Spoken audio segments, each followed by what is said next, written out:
आप पहले एक वीडियो देख लीजिए और उसके बाद हम अपने वक्तव्य की शुरुआत करते हैं।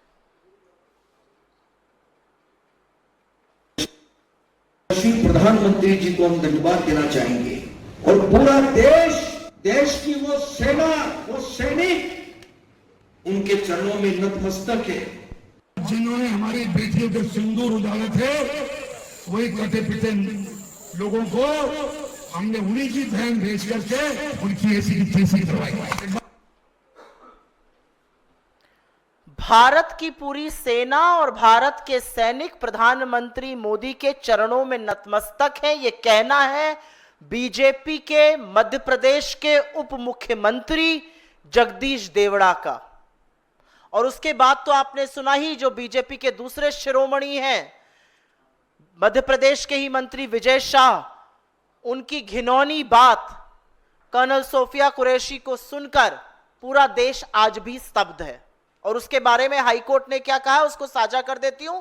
लेकिन सेना और सैनिक किसी के चरणों में नतमस्तक है, यह बात हिंदुस्तान का कोई व्यक्ति कही ही नहीं सकता है।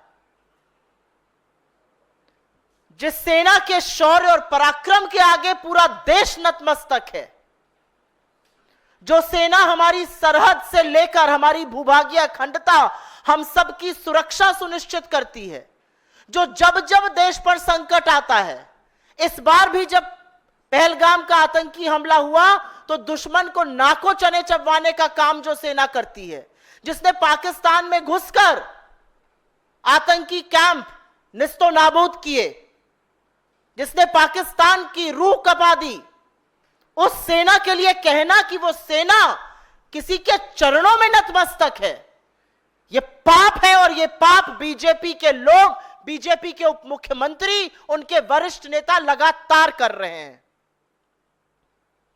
हमारी सेना ने हर बार दुश्मन को धूल चटाने का काम किया है और इस बार भी इतनी आक्रामक कार्रवाई की कि पाकिस्तान के पैर कांप गए, उनकी रूह कांप गई। एक ऐसी सेना जिसके लिए इस देश के हर व्यक्ति के मन में सम्मान है, आदर है और पूरा राष्ट्र कृतज्ञ है कि हम शांति से, हम सुरक्षा से, हम आराम से इसलिए रह पाते हैं क्योंकि हमारे जाबाज सैनिक इस देश की सुरक्षा करते हैं। और वो इस देश की सुरक्षा तपते हुए रेगिस्तान से लेकर हाड़ कांपती हुई ठंड वाले सियाचिन के ग्लेशियर में खड़े होकर करते हैं। और तब हमारा लोकतंत्र, तब हमारी भूभागीय अखंडता, तब हमारा देश सुरक्षित रह सकता है। और ऐसी सेना के लिए जिस व्यक्ति के मन में इतनी दुर्भावना, इतने गंदे विचार हैं, वो व्यक्ति किसी भी पद पर रह ही नहीं सकता है। एक लोकतंत्र में उप मुख्यमंत्री रहना तो विचार के बाहर की बात है। और इस बार माफी मांगने से, इस बार खेद व्यक्त करने से काम नहीं चलेगा।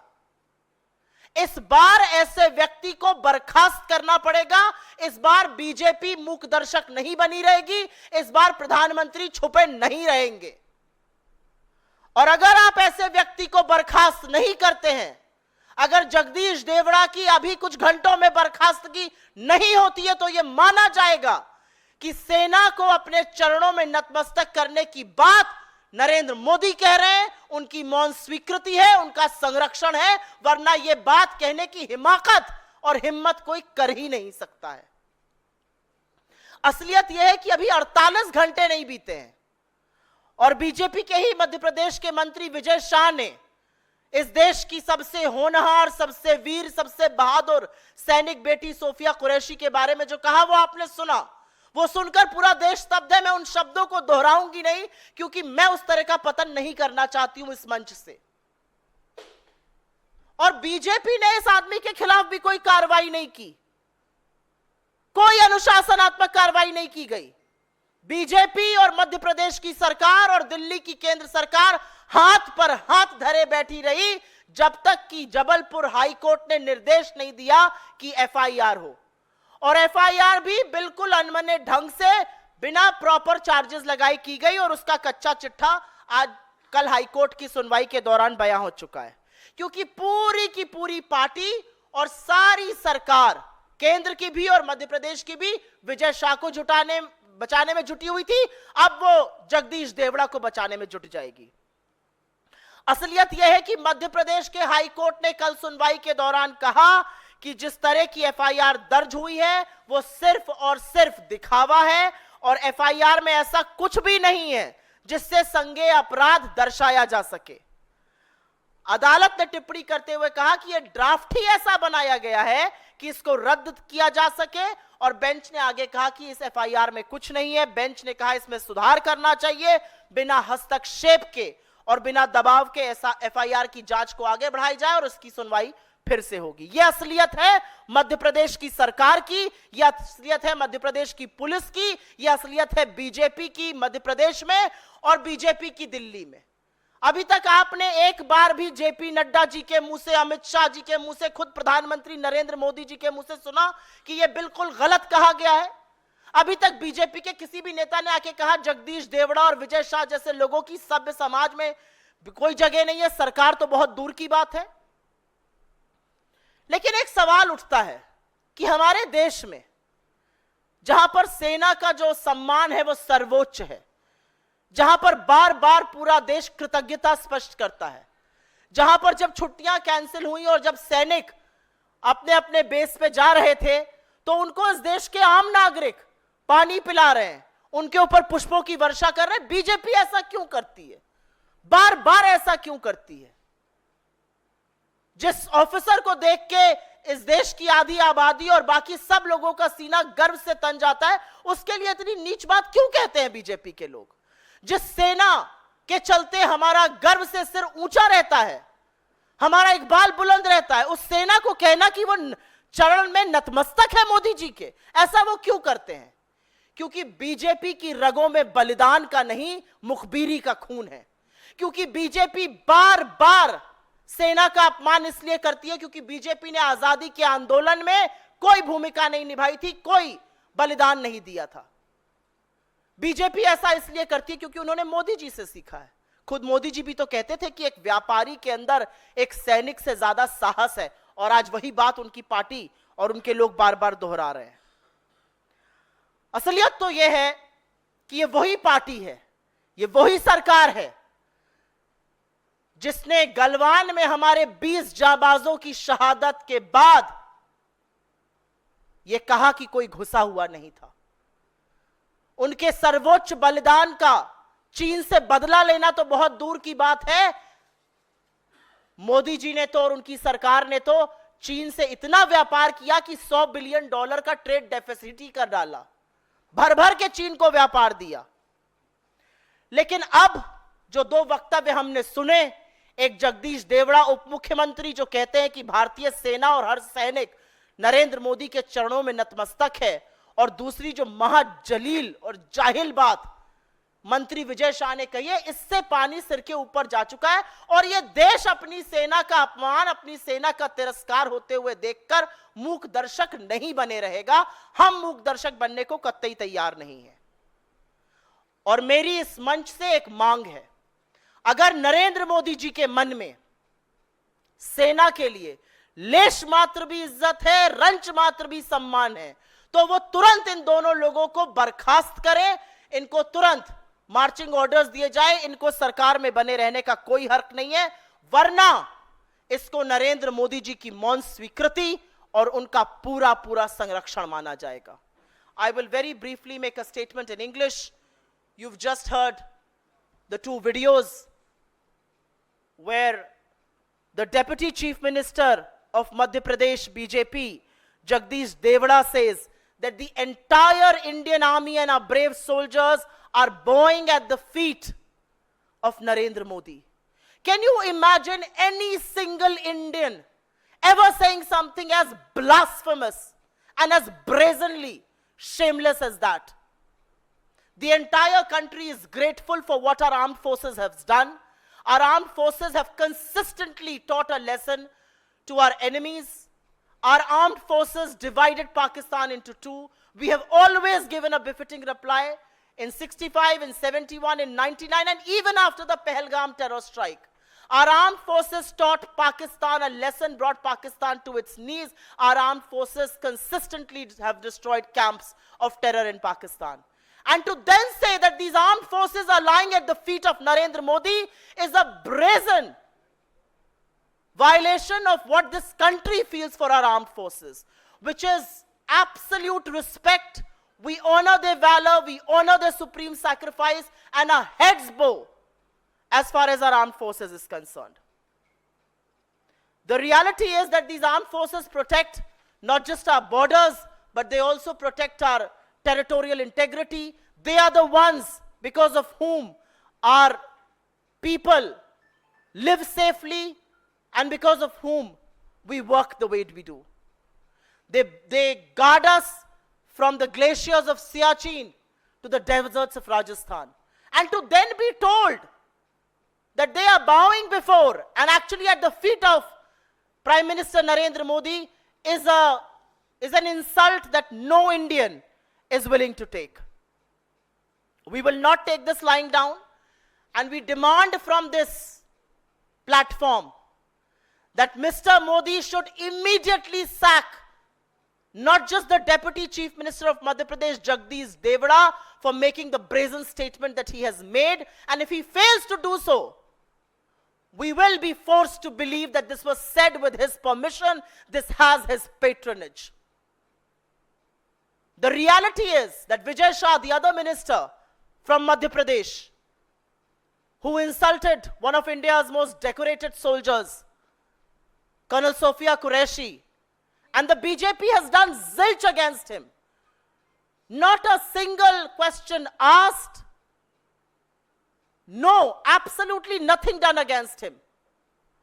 The government of Madhya Pradesh and the government of Delhi kept sitting as mute spectators unless and until the High Court in Jabalpur asked for an FIR to be filed, of which a mockery has been made, and the Jabalpur High Court has taken very strong cognizance of an FIR which hardly has any charges, and they have categorically stated that there is nothing in this FIR which will stand the test of law. Go back, amend the FIR without fear or favor, and come back to us. This is the reality of how the BJP treats our armed forces. This is how the BJP treats our soldiers for their valor, for their courage, and for their sacrifice. But why does the BJP do so? Because the BJP had zero, absolutely zero role in our freedom movement. They have made no sacrifice whatsoever. They boycotted the Indian tricolor for 53 years, and which is why it comes naturally to them. Do you not remember that the Prime Minister saying that a corporate in India, a trader in India is braver than Indian soldiers? And that's where the BJP's ideology flows from. I hate to say this, that forget about avenging the supreme sacrifice of 20 of our brave hearts in Galwan. We have continued to do business with China. Our trade deficit with China stands at $100 billion. And today the question that we want to raise from this platform is, will you allow our armed forces to be demeaned, to be insulted as badly as what the BJP leaders in Madhya Pradesh are doing? The Deputy Chief Minister who says that the armed forces are bowing before the Prime Minister at his feet, and Mr. Vijay Shah who says things about a decorated colonel that I wouldn't want to repeat here. And if these people are not sacked, if these people are not removed from their positions immediately, we will be forced to believe that all of this is being said with the permission and the concurrence of the Prime Minister, and both these people enjoy the supreme political patronage of the BJP, including Narendra Modi. आपके सवालों का स्वागत है। मेरी आपसे दरख्वास्त है कि आज ये एक बहुत गंभीर मुद्दा है और सिर्फ इस पर सवाल लूंगी मैं।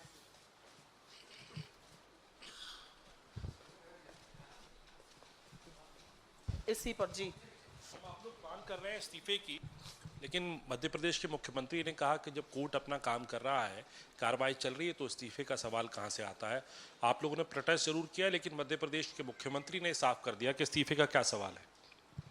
मध्य प्रदेश के मुख्यमंत्री का मैंने एक बेहद शर्मनाक बयान आज आप ही में से किसी के एक चैनल पर सुना।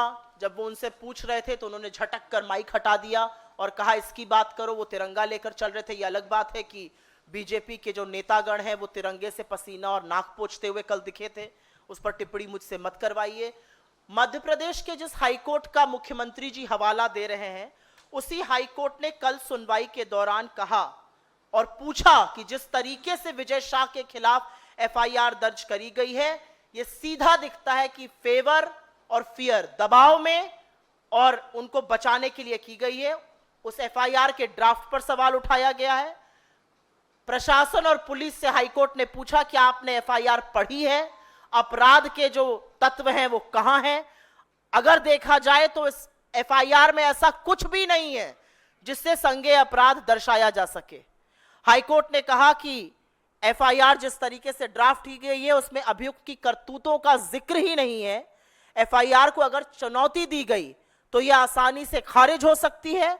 यह एफआईआर अदालत के विश्वास पर खरी नहीं उतरती है और हाईकोर्ट ने सरकार को आदेश दिया है कि एफआईआर में सुधार किया जाए, बिना दबाव के, बिना हस्तक्षेप के एफआईआर और जांच को आगे बढ़ाया जाए और वेकेशन के बाद इस मामले की पूरी सुनवाई होगी। मुझे नहीं पता कि मुख्यमंत्री जी इन तथ्यों से अवगत हैं, अपनी सरकार, अपने प्रशासन, अपने मंत्रियों की काली करतूतों से कितने अवगत हैं, लेकिन मुख्यमंत्री जी क्लीन चिट देते हुए मुझे जरूर दिखाई दे रहे हैं और वो भूल जाते हैं कि ये देश सब कुछ सहता है, लेकिन अपनी बहादुर सेना का, अपने वीर सैनिकों का अपमान, उनका तिरस्कार किसी कीमत पर नहीं सहेगा। और अगर आपकी नाक के नीचे ये हो रहा है तो आप उस तिरंगे को पकड़कर चलने के हकदार नहीं हैं।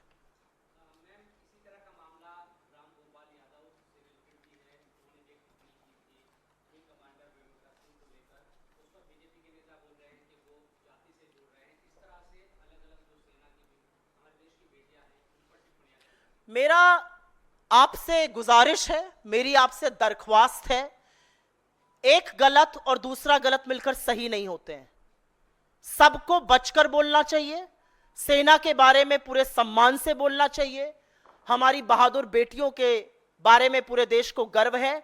लेकिन जो बीजेपी के नेताओं ने कहा है उसको किसी भी तरह से बीजेपी के नेता, प्रधानमंत्री जेपी नड्डा किसी भी तरह से सही नहीं ठहरा सकते हैं। हमारी सेना का यह हौसला और हिम्मत है कि दुश्मन की रूह कांप जाती है, और उस सेना के बारे में आप बोल रहे हैं कि वो नरेंद्र मोदी के चरणों में नतमस्तक है। शर्म आनी चाहिए बीजेपी के नेताओं को इसको डिफेंड करके मुद्दे को भटकाने से भी। मैं आपसे गुजारिश करूंगी कि आप ऐसा बिल्कुल मत कीजिए।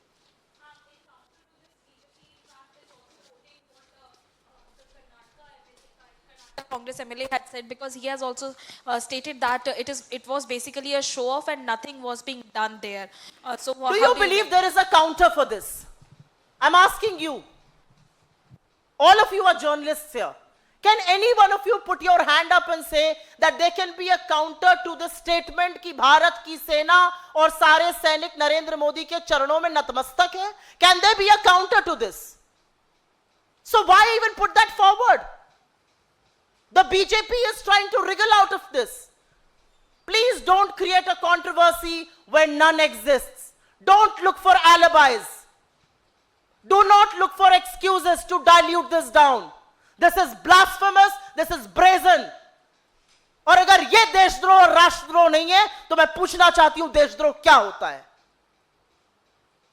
मेरी आप साथियों से गुजारिश है कि बीजेपी जो कहती है कहने दीजिए, लेकिन इस मामले को कमतर आंकने का बिल्कुल भी दुस्साहस कोई ना करे, और बीजेपी तो कतई ना करे। भारतीय सेना के नतमस्तक होने की बात हमारे दुश्मन नहीं करते हैं और बीजेपी का उप मुख्यमंत्री कर रहा है। यह कैसे बर्दाश्त हो सकता है?